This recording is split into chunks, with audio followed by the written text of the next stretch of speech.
నీలోని వెలుగు చీకటైతే ఆ చీకటి ఎంతో గొప్పది అన్నాడు.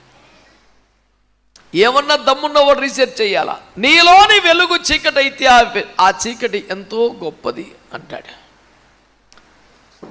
పౌలు గారి ద్వారా చెప్పిన ఒక మంచి తత్వం ఏమిటంటే, దృశ్యమైనవన్నీ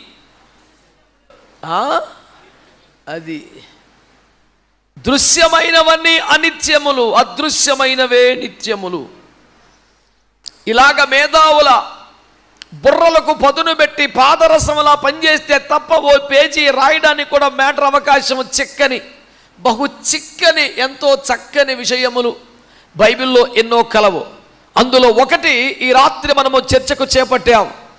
బాగా దుఃఖపడేవాడే బాగా భాగ్యవంతుడు. స్తోత్రం చెప్పండి. ఆమేన్, హల్లెలూయా.